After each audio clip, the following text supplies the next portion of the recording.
Did you know na maraming kahulugan ang weeping or crying?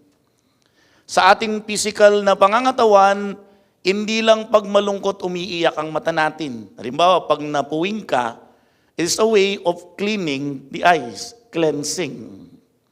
Pag umiyak ka, it is an expression of what you feel. You are in great sorrow, sad, filled with joy, no? Yung feeling din pinapakita ang pag-iyak. Pero isa sa mga natutunan ko nang nagbabasa ako about crying, crying is also healing. Pag umiyak ka, yan ang simula ng paghilom ng nararamdaman mo, especially when you have an emotional pain or sorrow. Sabi nga nila, iiyak mo lang yan at magiging magaan ang nararamdaman mo. Sometimes it is good to cry in order for us to experience the beginning of healing. Especially yung emotional healing natin. Pwede rin siguro yung mental healing natin. When you come to express what you feel and you cry, you begin to heal. Magsisimula na ang paghilom ng puso natin, ng pagkatao natin. Kung pag-aaralan po natin ang 4 na ebanghelyo, kukunting pagkakataon lang na umiyak si Jesus. At least I know 2 events. Yung gospel natin ngayon, He wept over the city of Jerusalem and during the death of Lazarus. Jesus wept because He loved Lazarus so much. Bakit ba umiyak si Jesus dito sa ating ebanghelyo? What is the context? Because nakikita ni Jesus the destruction of the great temple of Jerusalem. For the Jewish people, for the Israelite, the center of their faith, the center of their governance is the temple. It's the heart of their government and also of their faith. Ito'y masisira, ito'y magagapi, ito'y babagsak. Bakit? Kasi maraming taong hindi nakinig sa Kanya. The place called Jerusalem, a place of peace, will now become a place of destruction, become a place of anxiety, misery.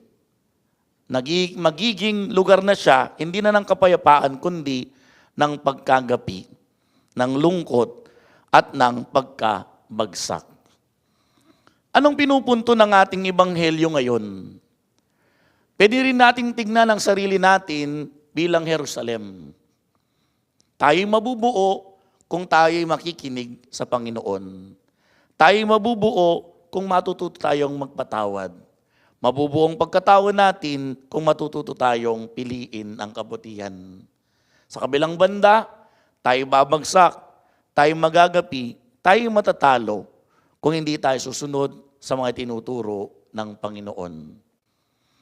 Yes, it is good to cry.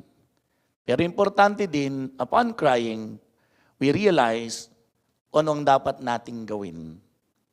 Baguhin ang buhay natin, itama ang pagkakamali natin, at piliin ang makakabuti sa atin at sa kapwa-tao natin. Tandaan po natin, ang pag-iyak ay pagpapadama ng nararamdaman natin. Ang pag-iyak ay simula din ng ating paghilom. Ang pag-iyak din ay minsan mayroon din kahulugan na paglilinis ng ating physical na mata. Jesus wept in our gospel because He loved so much the place Jerusalem. He is crying because many people will die and experience suffering, great sorrow by the destruction of the temple. Tayong lahat sana, hindi tayo maging pagkakataon ng pagkasira ng kalungkutan ng iba, kundi maging susi tayo sa paghilom, pagmamahal, paglilingkod na makakahilom sa ating pag-iyak, sa ating pagkabagsak. In this Mass, let us pray to God for those who experience great sorrow, misery, depression, and anxiety, and experiencing mental problem. May the Lord guide them so that they will experience healing, inner peace, and contentment. Jesus, the King of Peace, make us whole again. Amen.